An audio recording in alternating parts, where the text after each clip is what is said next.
शिव महापुराण रुद्र संहिता युद्धखंड। शंखचूड़ की कथा। कश्यप की पत्नियों में एक का नाम धनु था। उस धनु के बहुत से महाबली पुत्र थे। उनमें से एक का नाम विप्रचित्त था। उसका पुत्र दंभ हुआ, जो जितेंद्रिय, धार्मिक और विष्णु भक्त था। जब उसके कोई पुत्र नहीं हुआ, तब उसने पुष्कर जाकर पुत्र प्राप्ति के लिए तपस्या की। उसकी तपस्या से प्रसन्न होकर भगवान विष्णु ने उसे पुत्र होने का वरदान दिया।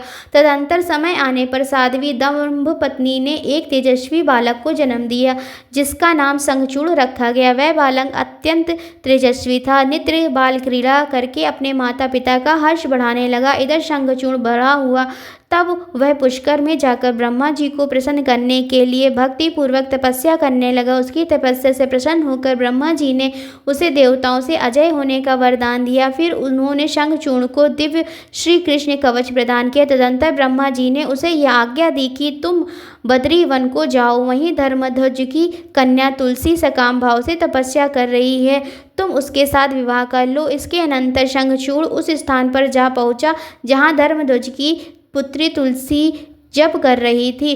तुलसी से वहां शंखचूड़ की वार्ता हुई और ब्रह्मा जी की आज्ञा से दोनों ने गांधर्व विवाह कर लिया। इसके अनंतर शुक्राचार्य जी द्वारा शंखचूड़ का राज्याभिषेक हुआ। उन्होंने संपूर्ण लोगों को जीतकर देवताओं का सारा अधिकार छीन लिया। देवगण ब्रह्मा जी की शरण में गए। ब्रह्मा जी समस्त देवताओं के साथ भगवान विष्णु की स्तुति करने लगे। भगवान विष्णु ने कहा, कमल योनि में शंखचूड़ का सारा वृत्तांत जानता हूँ। पूर्व जन्म में वह गोपता गोलोक में मेरे ही रूप श्री कृष्ण रहते हैं। वहीं गोप इस समय शंभु की इस लीला से मोहित होकर शापवश अपने दुख देने वाली दानवी योनि को प्राप्त हो गया है। श्री कृष्ण ने पहले से ही रुद्र के त्रिशूल से इसकी मृत्यु निर्धारित कर दी है। ऐसा जानकर तुम्हें भय नहीं करना चाहिए। यूं कहकर ब्रह्मा सहित विष्णु शिवलोक को गए तथा भगवान शंकर की स्तुति करते हुए बोले, हे दीन बंधु, हम दीनों की रक्षा कीजिए। श्री शंकर ने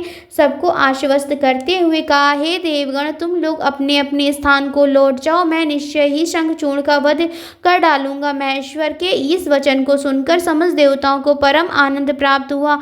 इधर उन महारुद्र ने गंधर्व राज चित्ररथ को दूत बनाकर शंखचूड़ के पास भेजा, परंतु शंखचूड़ ने कहा कि महेश्वर के साथ युद्ध किए बिना ना तो मैं राज्य वापस करूंगा और ना ही अधिकार को लौटाऊंगा।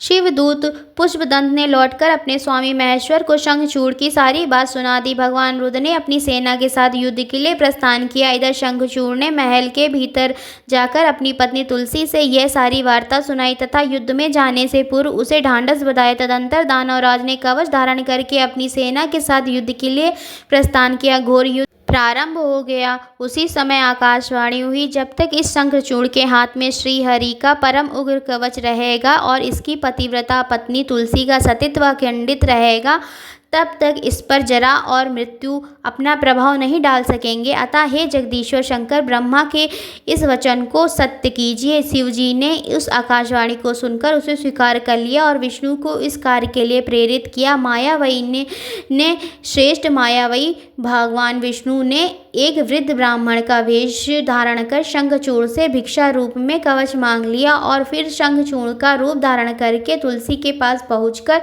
उस सबके आत्मा एवं तुलसी के नित्य स्वामी श्रीहरि ने शंखचूड़ रूप से ही उसके सील का हरण कर लिया। तदंतर विष्णु भगवान ने शंभु से अपनी सारी बातें कह सुनाई। तब शिवजी ने शंखचूड़ के वध के निमित्त अपना उद्यत त्रिशूल शंखचूड़ के ऊपर छोड़ा, जिससे उसी क्षण वह राख का ढेर बन गया। शिवजी के ऊपर पुष्पों की वर्षा होने लगी और ब्रह्मा विष्णु इंद्र आदि सभी देवता तथा मुनिगण उनकी प्रशंसा करने लगे। शंखचूड़ भी शिवजी की कृपा से शाप मुक्त हो गया और उसे अपने पूर्व श्री कृष्ण पार्षद रूप की प्राप्ति हो गई। शंखचूड़ की हड्डियों से शंख जाति का प्रादुर्भाव हुआ। इस शंख का जल शंकर के अतिरिक्त सभी देवताओं के लिए प्रशस्त माना गया है। उस समय जगत के चारों ओर परम शांति छा गई।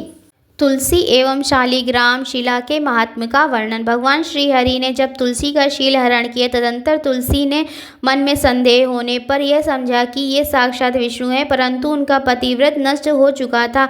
इसलिए वह कुपित होकर विष्णु से कहने लगी, हे विष्णु, चूंकि तुम प्रसाण दृश्य, कठोर और दया रहित हो, इसलिए अब तुम मेरे शाप से प्रसाण स्वरूप ही हो जाओ। यह कहकर वह शोकार्त होकर विलाप करने लगी। इतने में महाभक्त वत्सल भगवान शंकर प्रकट हो गए। उन्होंने समझा कर कहा, भद्रे, तुमने जिस मनोरथ को लेकर तप किया था, यह उसी तपस्या का फल है। अब तुम इस शरीर को त्याग कर दिव्य देह धारण कर लो, श्री हरि के साथ वैकुंठ में विहार करती रहो। तुम्हारा यह शरीर जिसे तुम छोड़ दोगी, नदी के रूप में परिवर्तित हो जाएगा और भारतवर्ष में पुण्य रूप गंडकी के नाम से प्रसिद्ध होगा। श्री हरि भी तुम्हारे शापवश पत्थर का रूप धारण करके भारतवर्ष में गंडकी की नदी के जल में निवास करेंगे तथा शालिग्राम शिला के रूप में प्रकट होंगे। विष्णु रूपी शालिग्राम शिला और वृक्ष रूपिणी तुलसी का समागम सदा अनुकूल तथा बहुत प्रकार के पुण्यों की वृद्धि करने वाला होगा।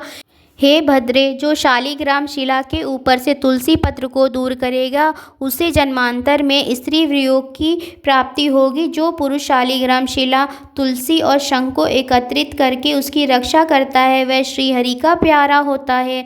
अंधकासुर की उत्पत्ति की कथा। सनत कुमार जी कहते हैं, हे व्यास जी, जिस प्रकार अंधकासुर ने परमात्मा शिव के गणाध्यक्ष पद को प्राप्त किया था, उस मंगलमय चरित्र का श्रवण करो। अंधकासुर ने पहले शिव जी के साथ बड़ा घोर संग्राम किया था, परंतु पीछे बागंबर सातित्व भाव से उद्रेक ने शंभु को प्रसन्न कर लिया और वह गणाध्यक्ष बन गया। व्यास जी ने पूछा, अंधक कौन था और वह किसका पुत्र था और उसने शंभु की गणाध्यक्षता कैसे प्राप्त की? सनत कुमार जी ने कहा, मुने, किसी समय भगवान शंकर अपने गणों तथा पार्वती को साथ लेकर कैलाश से विहार करने के लिए काशी आए।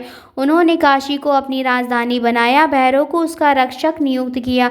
किसी समय वे अपने गणों के साथ मंदराचल पर्वत पर गए, वहां पर पार्वती के साथ विहार में प्रवृत्त हो गए।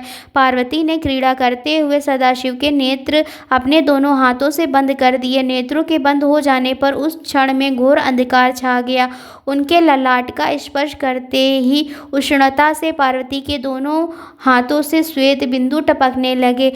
तब उससे एक बालक उत्पन्न हुआ, जो भयंकर विकराल मुख वाला, महाक्रोधी, अंधक रूप तथा विकृत रूप वाला था। इस प्रकार के रूप वाले उस पुरुष को देखकर गौरी ने महेश्वर से पूछा कि यह कौन है? महेश्वर बोले, तुम्हारे द्वारा मेरे नेत्रों को बंद कर दिए जाने पर तुम्हारे हाथों से श्वेत से यह अंधक नाम का असुर प्रकट हुआ है। तुम ही इसकी जन्मदात्री हो, अतः इसकी रक्षा करो। तदंतर हिरणाक्ष नामक का एक असुर पुत्र प्राप्ति के लिए तपस्या करने लगा। उसकी तपस्या से प्रसन्न होकर भगवान शिव ने उसे अंधक को पुत्र के रूप में प्रदान किया। भगवान विष्णु ने वाराह रूप धारण कर हिरणाक्ष का वध किया। इसके अनंतर नरसिंह रूप धारण कर हिरणाक्ष के बड़े भाई हिरण्यकशिपु का वध किया। अंधक ने घोर तपस्या कर बलशाली होने का व्रत प्राप्त कर लिया। उसने भगवती पार्वती की सुंदरता की गाथा सुनकर उन्हें प्राप्त करने के लिए भगवान शिव के पास एक दूत भेजा। अंत में उसे शिवजी ने घोर युद्ध करना पड़ा। शिवजी ने अपने त्रिशूल से उसका हृदय विदीर्ण कर दिया और उसके शरीर को अपने त्रिशूल पर टांग कर आकाश में उठा दिया। सूर्य की किरणों से संतप्त हिमखंडों से खंडित होने पर भी उस दैत्यराज ने प्राण त्याग नहीं किया और भगवान शंकर की निरंतर स्तुति करता रहा। यह देखकर परम दयालु भगवान शंकर ने उसकी स्तुति से प्रसन्न होकर उसे गणपत्य पद प्रदान कर दिया। शुक्राचार्य द्वारा काशी में शुक्रेश्वर लिंग की स्थापना तथा मृत संजीवनी विद्या प्राप्त करना। सनत कुमार जी बोले, हे व्यास जी, मृत्युंजय भगवान शिव ने जिस प्रकार शुक्राचार्य से मृत संजीवनी विद्या प्राप्त की, उसे आप सुने। पूर्व काल में भृगुपुत्र शुक्राचार्य काशीपुरी में विश्वेश्वर प्रभु का ध्यान करते हुए दीर्घ काल तक तप करते रहे। उन्होंने वहाँ परमात्मा शिव का लिंग स्थापित किया तथा उग्र तपस्या करके हुए मृत्युष्टक के 8 श्लोकों से शिवजी की स्तुति करते हुए उनको बारंबार प्रणाम किया। भगवान शंकर उनकी उग्र तपस्या से प्रसन्न होकर कहने लगे, हे विप्रवर, आप इसी शरीर से मेरी उदर रूपी गुहा में प्रविष्ट हो पुनः लिंगेंद्रिय मार्ग से निकलकर पुत्र भाव को प्राप्त होंगे। मृत संजीवनी नामक जो मेरी निर्मल विद्या है, उसका निर्माण मैंने स्वयं अपने तपोबल से किया है। उस मंत्र रूपा महाविद्या को मैं आपको प्रदान करता हूँ। आप जिस किसी को उद्देश्य करके इस विद्या का अवार्तन करेंगे, वह अवश्य ही जीवित हो जाएगा। आपके द्वारा स्थापित किए गए इस लिंग का नाम शुक्रेश्वर होगा। जो मनुष्य इसकी अर्चना करेंगे, उसकी कार्य सिद्धि होगी। बाणासुर पर शिव की कृपा।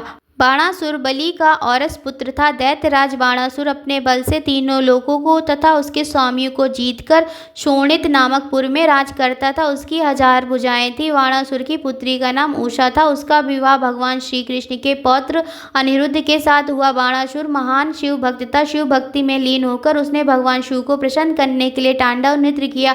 उसके सुंदर नृत्य से प्रसन्न होकर भगवान रुद्र ने वर मांगने को कहा। बाणासुर ने शिव जी की निर्विकार भक्ति, अक्षय गाणपत्य का भाव तथा प्राणियों के प्रति दया भाव आदि वर मांगते हुए प्रेम पूर्वक शिव जी की स्तुति की। बाणासुर का यह वचन सुनकर भगवान सदाशिव, तुम सब कुछ प्राप्त करोगे, इस प्रकार कहकर वहीं अंतर ध्यान हो गए।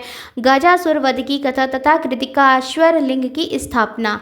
गजासुर महिषासुर का पुत्र था। जब उसने सुना कि देवी दुर्गा ने मेरे पिता को मार दिया था, तब उसने बदला लेने की भावना से घोर तप किया। उसके तप की ज्वाला से सब जलने लगा। ब्रह्मा जी से वर पाकर वह गर्व में भर गया और अत्याचार करने लगा। इसी क्रम में वह काशी आया और भक्तों को सताने लगा। दुखी देवताओं ने ब्रह्मा जी के साथ भगवान शंकर से प्रार्थना की। भगवान शंकर ने घोर युद्ध में उसे हराकर त्रिशूल में पिरो दिया।